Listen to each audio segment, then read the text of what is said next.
Entonces empezaba a levantar un día de ayuno y me costaba creer, pero Dios empezó a quebrar mi corazón y ahí a través del ayuno Dios fue tratando con mi carácter, fue tratando con la incredulidad que yo tenía, y ahí Dios empezó a desatar fe y empecé a aceptar la palabra y fui comprendiendo en todo este tiempo algo que a veces me cargan, porque yo muchas veces predico sobre los procesos. Dejate tratar, dejate formar, y a veces se ríen, pero yo todo eso lo aprendí en el desierto, pero aprendí en todo el trato que viví desde que me entregué a Cristo. Amén. Yo comprendí que con Dios no existen las cosas mágicas, no existe la varita mágica. Dios no es un curandero. ¿Están escuchando? No es que vos venís a la iglesia, existís en la iglesia, y bueno, y como creía en Amán, va a salir el profeta, va a levantar los brazos y va a decir la palabra mágica y le voy a curar de la lepra. Las cosas no son mágicas. En Dios todo es un proceso. Ahora el tema está en dejarse procesar. ¿Por qué no le decís a la que está a tu lado, ¿por qué no te dejas procesar? Pregúntaselo. Porque yo tengo la misma duda también. Y yo digo, después de haber escuchado tantas palabras, tantos mensajes, tanto instituto bíblico, después de haber recibido tantos y tantos años que están en el camino de Dios, digo, ¿por qué no se dejan tratar? Y no porque la culpa la tiene no porque la culpa la tiene mi esposo, no porque la culpa la tiene mi esposa, no porque la culpa la tiene el pastor, no porque la culpa... Siempre le echamos culpa. Y la culpa no la tiene nadie. El problema lo tengo yo, que no me dejo tratar. Yo no me dejo tratar. No nos hacemos cargo, porque esto ya viene desde el pecado que empieza, original. ¿Sí? Donde Adán le echaba la culpa a quién. Se lavaba las manos, Adán. La mujer que me diste. ¿Cuántas veces dijiste eso? ¿Para qué me habré casado con esta mujer? No se rían los varones, porque después la van a pasar mal en casa. Oh, la mujer que me diste. Por culpa de ella. Después la mujer dijo, no, yo no fui la culpable. El culpable fue la serpiente que me empezó a hablar y hablar y hablar. Y ella escuchó a la serpiente. Y la serpiente no tenía con quién justificarse. Pero a veces no es todo de la serpiente. A veces somos también nosotros que le damos lugar al diablo y que nos cuesta lo fundamental, nos cuesta dejarnos procesar. Cuando uno está procesado, es como cuando pones un pedazo de carne dentro de la procesadora. Ese pedazo de carne tan gordito, tan lindo, queda hecho pedazo desconocido. Cuando una persona está procesada, esa persona empieza a ser distinta. Ya no tiene la forma que tenía. Ya no puede contestar como antes contestaba. Es un proceso. Por eso quiero hablarte un poquito sobre el profeta Elías. El profeta Elías era un gran profeta de Dios. Capítulo 19 de Primera de Reyes. Vamos a adelantar un poquito si nos hace muy largo. En el 19:8, cuando el profeta pasa por todo un proceso terrible, porque a veces uno lee la vida de los profetas y decimos que los profetas tenían la unción. Y muchas veces nos enfocamos en la unción de una persona. A veces decimos qué lindo que ministra esta persona, pero vos no conociste la previa. Esa persona por ahí estuvo adorando en terapia intensiva. Oh, pero qué bien que canta, sí, pero vos no sabés lo que pasó hace 3 días. Que estaba con una fiebre, que se estaba muriendo y estaba cantando en la casa. O qué bien que predica esta hermana y no sabés la previa. A veces no conocemos la previa de por qué a veces Dios nos respalda. Decimos, Dios nos respalda, la unción. La unción que viene, sí, por gracia de Dios, es un regalo porque nadie se merece esa unción. Pero esa unción y ese poder de Dios se manifiesta en aquellas personas que tienen intimidad con Dios. en aquellas personas que tienen hambre de Dios, que lo buscan a Dios. Pero la unción no hace a la persona.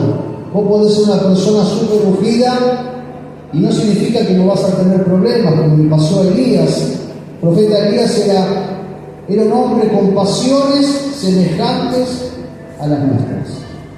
Era una persona que tenía debilidad, no era un superhombre.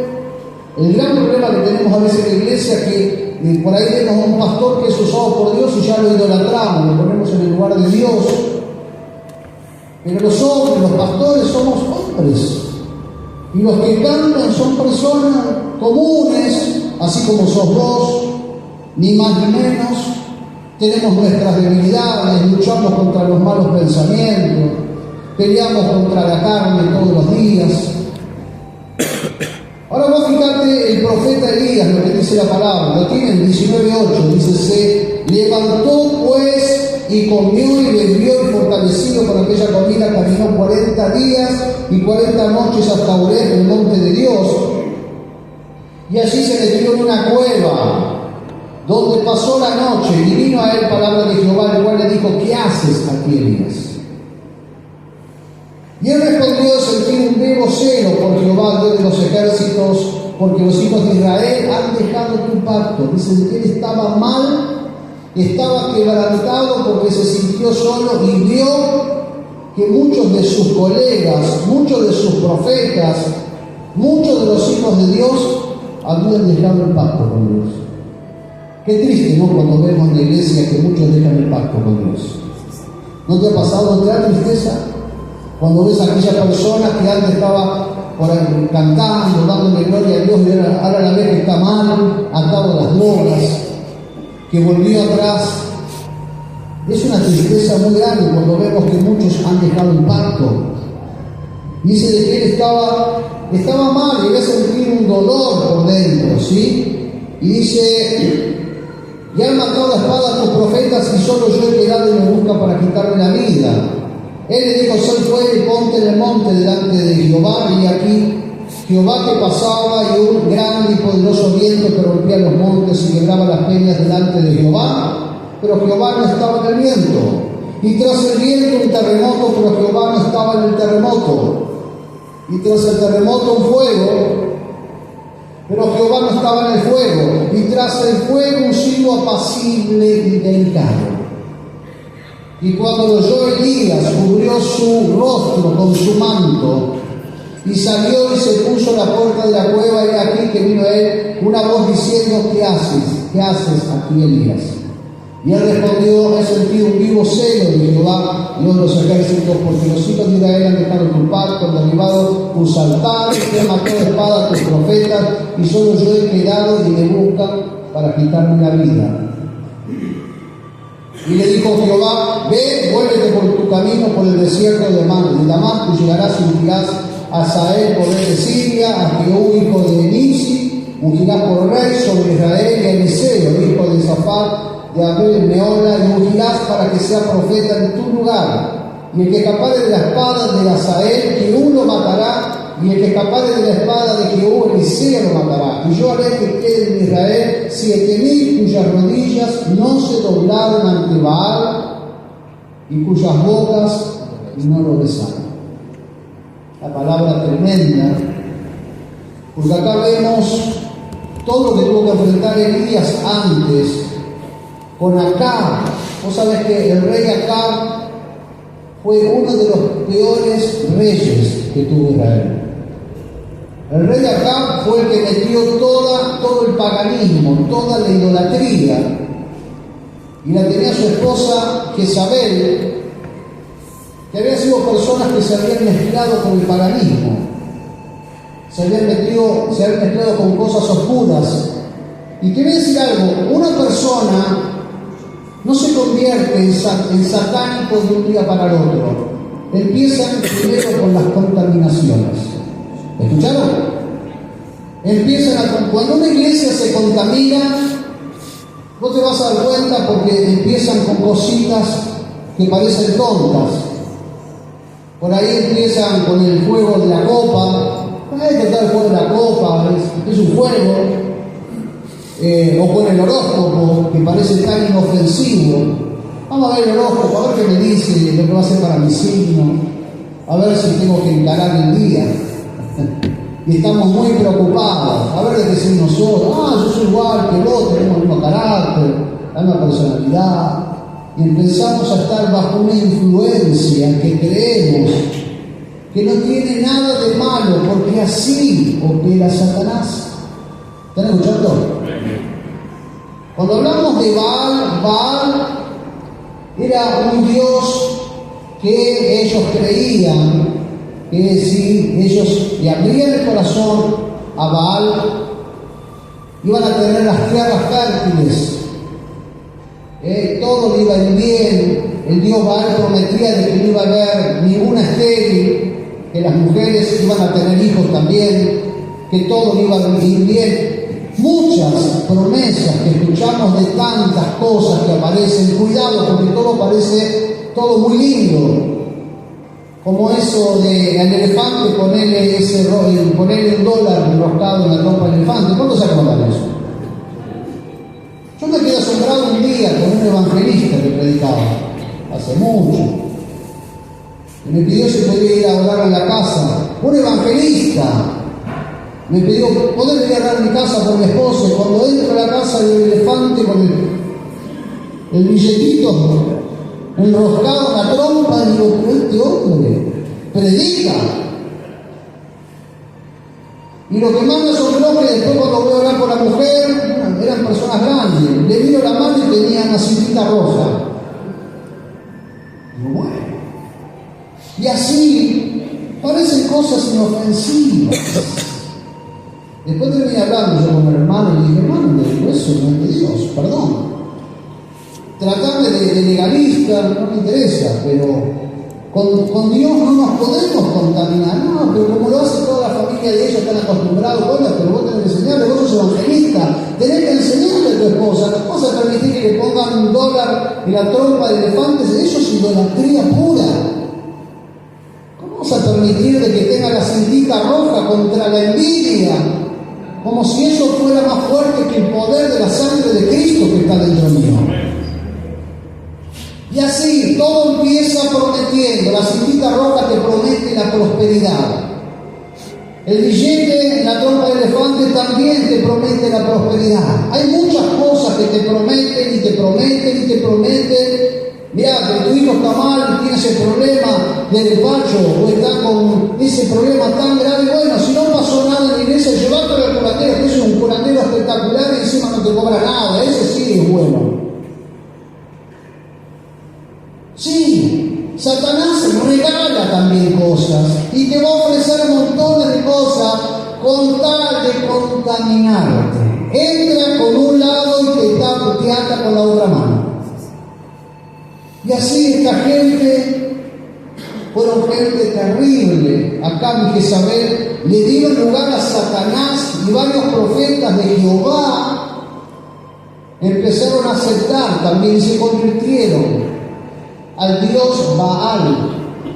O sea, que imagínate, el pueblo de Dios que tenían llamados con promesas, que ellos estaban tan aferrados a la palabra del Señor, empiezan a creer y a escuchar otras voces. Ellos empezaron a aceptar. Entonces apareció el profeta Elías. Y el profeta Elías enfrentó a todos los falsos profetas. Y le dijo, bueno, vamos a hacer una cosa, si ustedes dicen de que Baal es tan poderoso, vamos a preparar un holocausto, a ver quién es el Dios verdadero que enciende el fuego. ¿Se acuerdan de la historia? Entonces dijeron, sí, nos parece bárbaro. Entonces hicieron el holocausto. Cuando le toca el primer lugar, a los falsos profetas estuvieron toda la noche haciéndole todo, se sangraban la espalda con cuchillos, hacían montones de cosas que supuestamente iba a hacer bajar su Dios y no pasó nada. Pero cuando le tocó el turno al profeta Elías, dice que cayó fuego del cielo, que encendió el holocausto, que lamió absolutamente todo lo que estaba alrededor del holocausto. Y todo el pueblo se volvieron a Dios, aparentemente se volvieron a Dios, y dejaron de seguir a Baal. Y dice de que todos los profetas de Baal los mataron.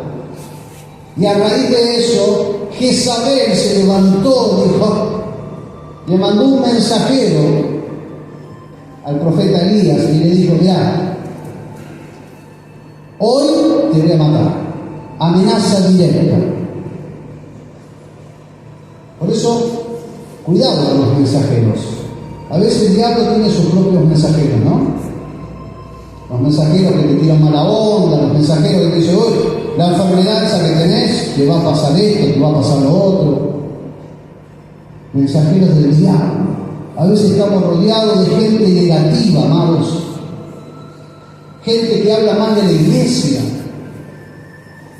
Tú puedes pasar alguna cosa que no te gusta dentro de la congregación, pero consejo que te doy como siervo: nunca hables mal de la iglesia.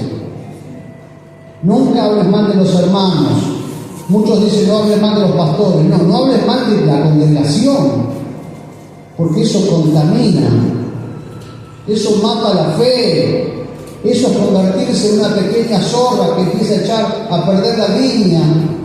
Entonces uno te escucha a vos, que vos hablás de Dios por un lado, pero por el otro lado criticás y hablas mal de todos.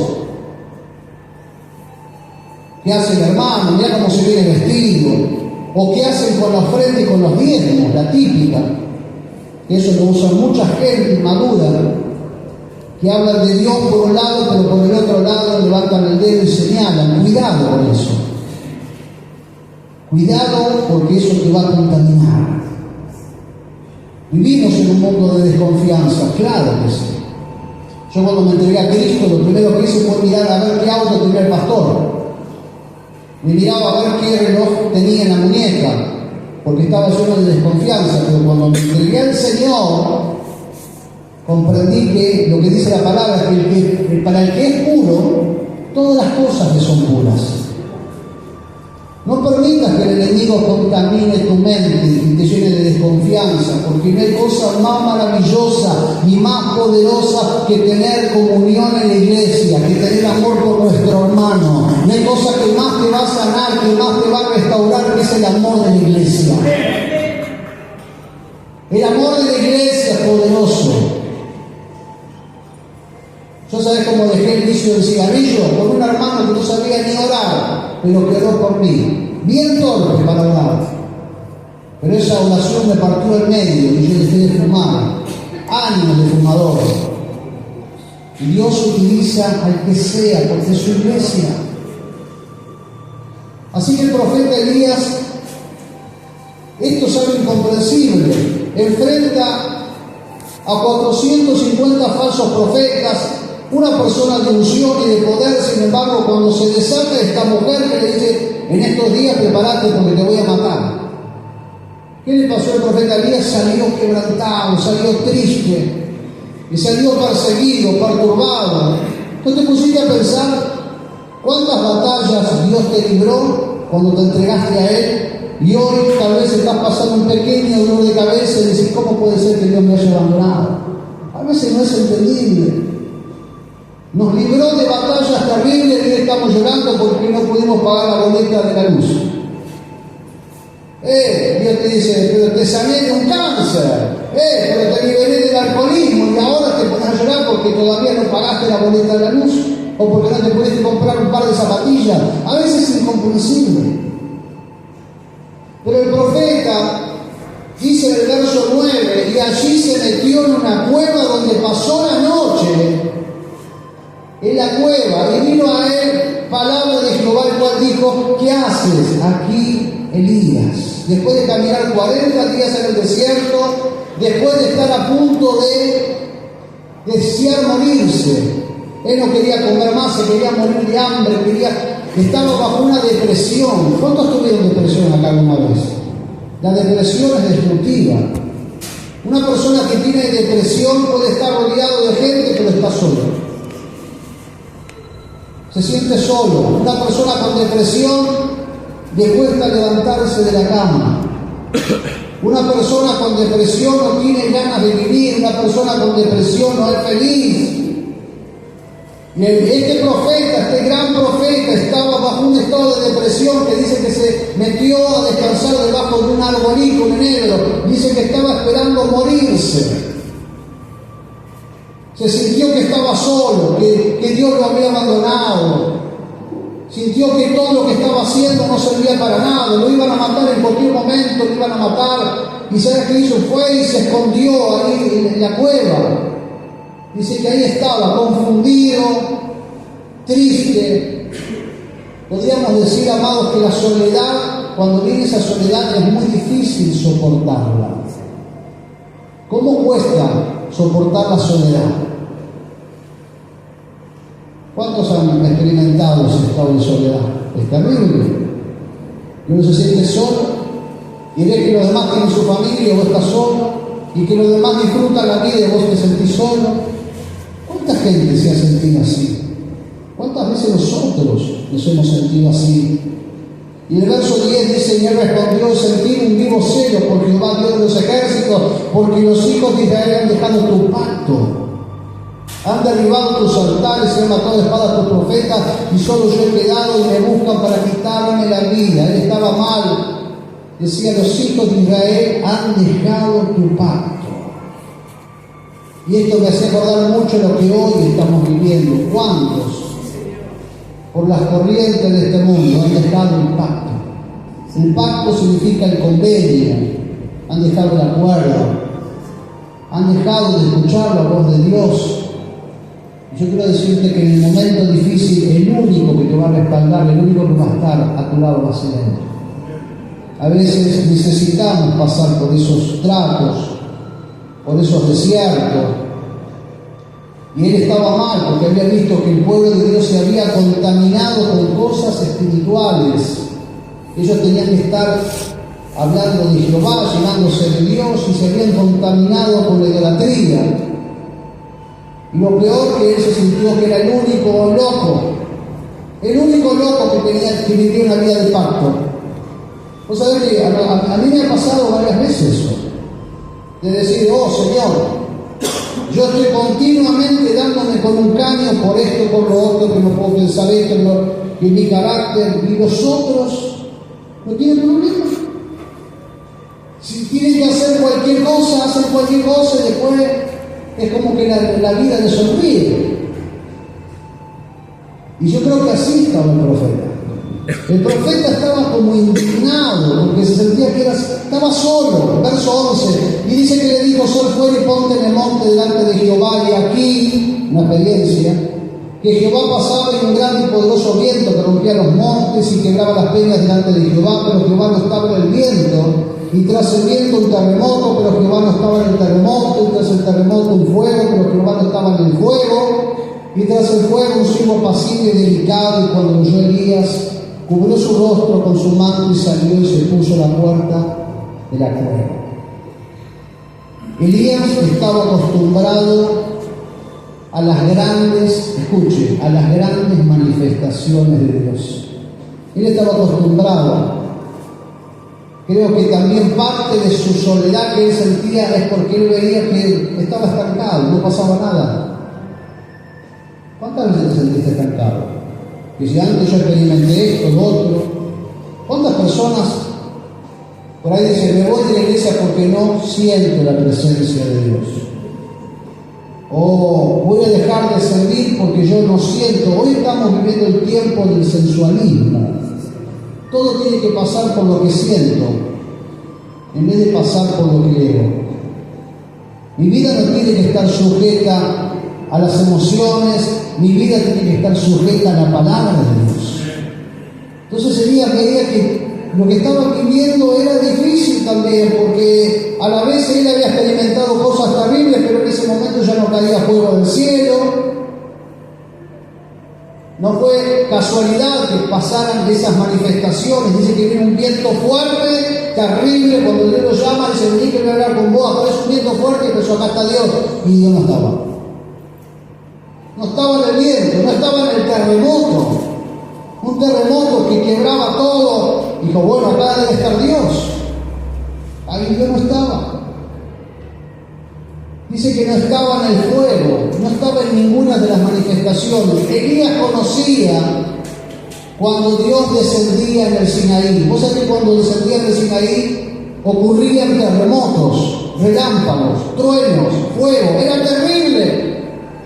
Cuando descendía el poder, la presencia de Dios, tenían que estar, los que no estaban santificados podían morir. Tenían que estar bien lejos. Pero él pensó de que Dios lo había abandonado. Él le dice, ¿dónde está Dios? Y dice que no apareció en ninguno de esos lugares. ¿Sabe dónde estaba Dios? En el silbo apacible.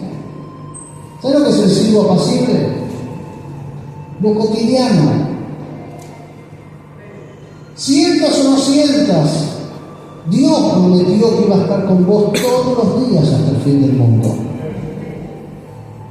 Sientas o no sientas, hayas visto un terremoto, no lo hayas visto un viento fuerte, o no estés viendo ningún tipo de manifestación, no significa de que estés frío, no significa que te estés muriendo, significa que Dios está a pesar de toda situación. Dios está. Yo me acuerdo que hubo un tiempo en mi vida que estuve muy quebrantado, pasando unos desiertos terribles, y dije, hasta que Dios no me hable con voz audible, no voy a dejar de ayunar. Qué prepotente, ¿no? Dios me tiene que hablar con voz audible, o que se me presente un ángel. Me acuerdo que era un joven, era una persona inmadura, recién me había entregado al Señor en poco tiempo, y yo ya quería estar ahí, que Dios me hable cara a cara. Ya quería que era Moisés, un poco más. Qué inmaduro que somos. Y me acuerdo que ayunaba y le decía, bueno Señor, seguramente me voy a poder ayunar y cuando me arrodille va a bajar el poder de Dios, porque ya me había pasado una vez. Y no pasó nada. Bueno Señor, seguramente que no habría ayunado lo que tendría que haber ayunado. Voy a ayunar un poquito más al otro día. Bueno, voy a ayunar y me voy a orar y seguramente va a venir el poder de Dios, va a hacer esto, va a hacer lo otro. Y lo hice y no pasó absolutamente nada. Así que yo ya estaba que no daba más. Digo, Señor, ¿hasta cuándo voy a seguir ayunando? Y le dije, Señor, ¿no pensás hablarme? Y Dios me dijo, sí, agarrá la Biblia. Y yo digo, tiene razón. ¿Por qué tengo que estar buscando una manifestación para que Dios me hable? ¿Por qué tengo que estar esperando que ocurran cosas espirituales para que Dios me hable? Yo tengo que leer la palabra, yo tengo que entender la palabra, yo tengo que aceptar la palabra. Elías estaba en un gran conflicto interno, Y no solamente tenía un gran conflicto interno, sino que también él creía que era el único que había guardado el pacto. Y te voy a decirte que nosotros no somos los únicos que guardamos el pacto. ¿Cuántos saben esto? Tú puedes orar 5 o 6 horas por día, puedes ayunar todos los días, pero siempre te vas a encontrar con muchas otras personas y varios cristianos en todo el mundo que oran, que ayunan, que guardan el pacto, que exaltan a Dios y que son más fieles que vos. Siempre, nunca nos tenemos que comparar. Él se sintió que era el único.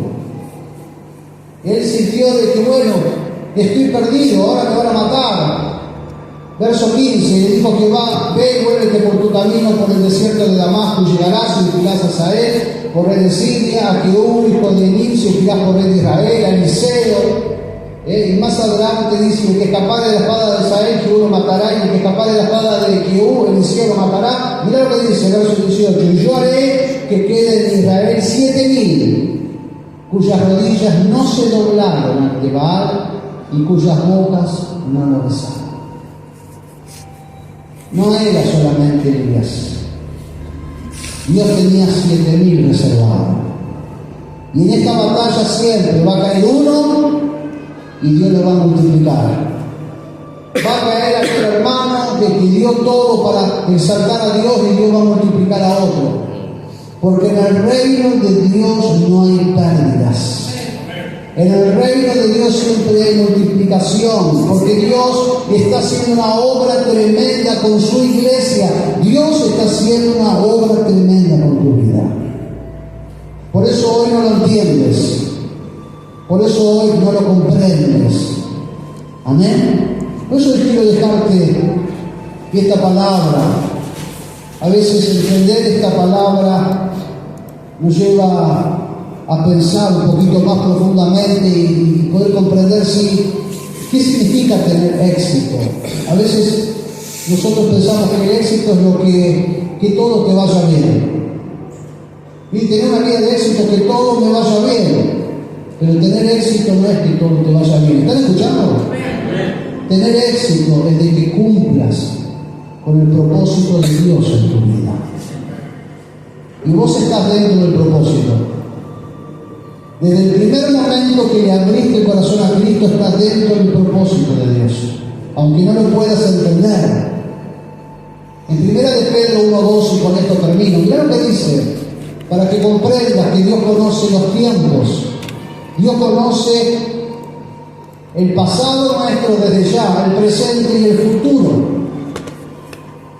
1 de Pedro 1:2 dice, elegidos según la presciencia, no presencia, presciencia de Dios Padre en la santificación del Espíritu. ¿Qué significa? Presciencia es un conocimiento pleno. Presciencia es conocimiento pleno y absoluto de todos los sucesos futuros. Dios conoce, Él sabe cómo va a terminar tu historia. Él sabe lo que está pasando. Dentro del paquete de Dios estaba todo. Él ya sabe todo absolutamente. Él conoce el principio y el fin. Y aunque encuentres en medio del camino cosas malas que te han pasado, no significa de que Dios no esté con vos, ni significa de que no estés dentro de los planes de Dios. Dios tiene todo bajo control.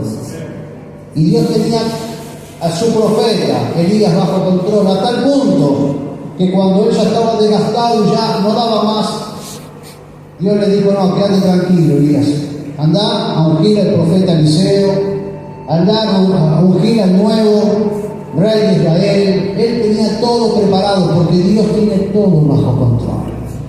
Dios tiene un plan B, un plan C, un plan D, un plan F. Él tiene un plan para cada situación y para cada problema. Así que quiero orar por vos en esta noche. Ahora en un ratito vamos a estar ungiendo con aceite, pero quiero que te tomes de esta palabra. Dios no te trajo hasta acá para que vuelvas atrás. Dios te trajo porque Él ha empezado a hacer una obra grande en tu vida. Pero la obra ya empezó desde antes de la fundación del mundo. Desde el momento que Él te eligió, Él te envió a este mundo con un propósito. Y para que podamos ser felices, tenemos que caminar en el propósito de Dios. Porque Dios te dio un libre albedrío. Él sabe cómo vas a reaccionar. Dios sabía que Jonás iba a ir para Tarsis, pero Dios quería Nínive. Y cuando él entendió que tenía que ir a Nínive, las cosas cambiaron. No podemos sí, hacer lo que queremos. Todo es lícito, dice, pero no todo conviene. Cierra tus ojos ahí donde estás. Si querés orar conmigo antes de hacer unción de aceite, te invito a que pongas una mano en tu corazón y oremos que Dios haga su voluntad. Una mano en tu corazón y decir conmigo, Padre amado, quiero darte gracias porque a través de esta palabra